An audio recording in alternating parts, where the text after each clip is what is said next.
Hello मेरे प्यारे बच्चों, कैसे हो आप सभी लोग। आप सभी का स्वागत करता हूं मैं अपने द गुरुकुल क्लासेस में। और आज मैं आपको इन्फॉर्मेशन देने आया हूं कि बच्चों आपका एग्ज़ाम ख़त्म हो गया है।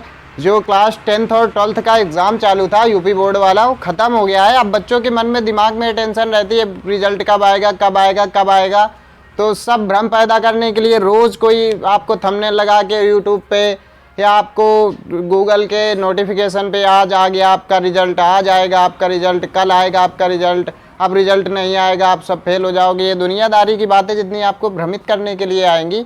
तो ये जो आपको गोल्डन टाइम मिला है, ये जो गोल्डन पीरियड है, इस चीज़ में ना गवा करके ये विचार करने में आप लगाइए कि एग्ज़ाम आने के पहले पहले आपका ये डिसाइड हो जाना चाहिए। एग्ज़ाम का जो रिजल्ट आएगा उस ये आप डिसाइड कर लीजिए कि हमको इस दिशा में अब जाना है, हमको मेडिकल लाइन में जानी है, हमको इंजीनियरिंग लाइन में जानी है, हमको डिफेंस लाइन में जाना है, हमको कहाँ जाना है, क्या करना है, सिविल लाइन में जाना है।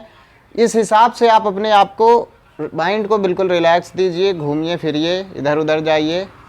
उसके बाद आप विचार करिए कि हमें क्या करना है। क्योंकि रिजल्ट का आप बिल्कुल भूल जाइए कि रिजल्ट कब आना है, क्या आना है। रिजल्ट तो आना ही आना है, वो आएगा, हर कीमत में आएगा। स्टेप मार्किंग में कापियाँ चेकिंग शुरू हो जाएगी 19 तारीख से।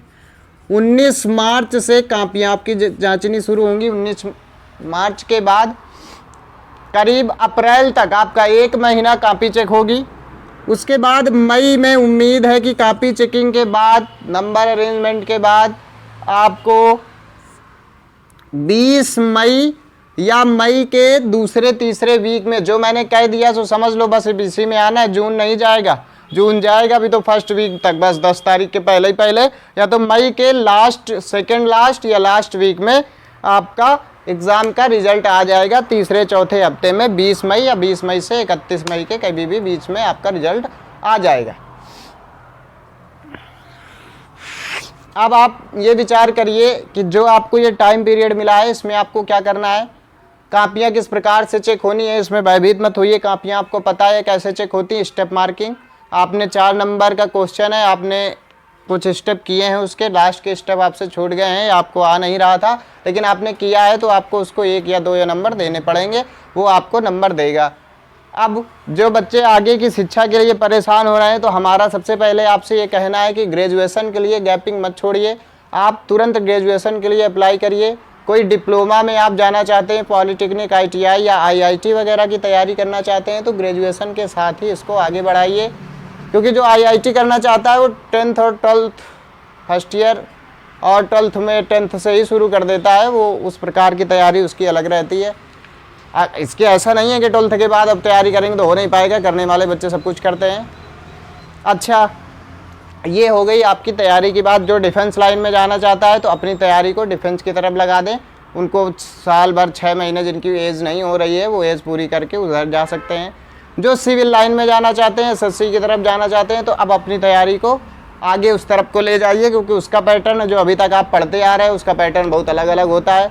अच्छा, अब आपको ये भी नहीं करना है तो अपने माइंड को रिलैक्स करिए। कुछ भी नहीं समझ में आ रहा, आत्मा बड़बड़ा रही बिल्कुल, तो अंधकार की तरफ नहीं जाना है। जो बच्चे बिल्कुल अंधकार की तरफ चले जाते हैं, अपने आप को बिल्कुल स्वतंत्र समझ लेते हैं, कोई इधर उधर की गंदी आदतों में पड़ जाते हैं, समाज में ग्रुपबाजी करना, इधर उधर टहलना, घूमना फिरना, ये नहीं करना है आपको। अपने आप को रिलैक्स रखना है, इत्मीनान से सारी चीज़ों को समझना है, सोचना है हमारे घर की क्या कंडीशन है, हम फाइनेंशियली हमारे परिवार से माता पिता कितने मजबूत हैं, हमारा किस हद तक सपोर्ट कर सकते हैं। अब हमको IAS बनना है, हमारा मन है IAS बनने का, घर से सपोर्ट नहीं है, घर में हमारे पिताजी कमज़ोर हैं, तो ये इस प्रकार से आपको विचार करना है कि ऐसे ऐसे ऐसे करेंगे तो इस प्रकार से सब कुछ सुटेबल रहेगा, हम कहीं भी परेशान नहीं होंगे और किसी चीज़ की हमको प्रॉब्लम नहीं होगी और हम कभी डिमोटिवेट नहीं होंगे। अगर हम इस प्रकार से, आपको अब IAS बनना है तो पहले आप छोटी जॉब पकड़िए, डिफेंस की तरफ जाइए, एयरफोर्स, नेवी, और उसमें आप बढ़िया परफॉर्मेंस करके अच्छे से अपने आप को फाइनेंशियली मजबूत कर लीजिए। उसके बाद आप आगे की तैयारी कर लीजिए, कोई आपको रोकने वाला नहीं है। तो हर प्रकार से अपने माइंड को जब आप मेंटेन करिए। अभी तक एग्ज़ाम था, चलो हमने आपसे कुछ नहीं कहा, अब आपको अपनी क्षमताओं को पहचानना है। तो आप में तो बहुत कुछ है, ताकत है ना करने की। तो आपका जो कापियों को चेकिंग का प्रोसेस है वो 19 मार्च से शुरू होगा और रिजल्ट आपका 20 मई को आ जाएगा। तो इतनी सी बात बतानी थी। अब इसके आगे कंपटीशन में क्या करना है ग्रेजुएशन के लिए, तो जिन बच्चों को ग्रेजुएशन बहुत ही किफ़ायती और अच्छे तरीके से करना है वो हमारे कॉन्टैक्ट नंबर डिस्क्रिप्शन में पड़े हैं, उसमें कॉन्टैक्ट कर लीजिए ईमेल आईडी में। अच्छे से आपका ग्रेजुएशन में एडमिशन हो जाएगा। जो भी आपको करना है बीए, बीएससी, बीकॉम, एमकॉम, जो भी आपको करना है उसमें एडमिशन हो जाएगा। आप हमारे थ्रू करेंगे तो आपको बहुत सारे सुविधाएं, हम कह सकते हैं, ये नहीं कहेंगे कि हम सुविधाओं की बात करते हैं कि आपको अनावश्यक किसी चीज़ के लिए परेशान नहीं किया जाएगा। आपका जो स्कॉलरशिप आना है वो भी टाइम से आएगा, जो आपको चाहिए वो सब कुछ। तो बस आज की क्लास को ख़त्म करते हैं। आप हमें बस इतना ही बताना था कि आपका रिज़ल्ट कब तक आएगा, और इसको कर देते हैं मई लास्ट वीक, है ना।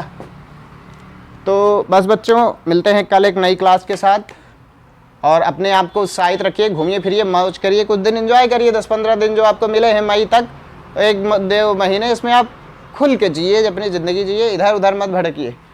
अपने समाज में बैठने का तरीका सीखिए, अपने आप को सामाजिकता की तरफ ले जाइए, क्योंकि अभी तक आप स्कूल जाते रहे, स्कूल से घर, घर से स्कूल, घर से स्कूल, बस इतना ही। दुनिया देखिए, थोड़ा सा फ्रेश होइए, अपने दिमाग को मस्त रखिए, खिले रहिए। राधे राधे, मिलते हैं कल एक नई क्लास के साथ।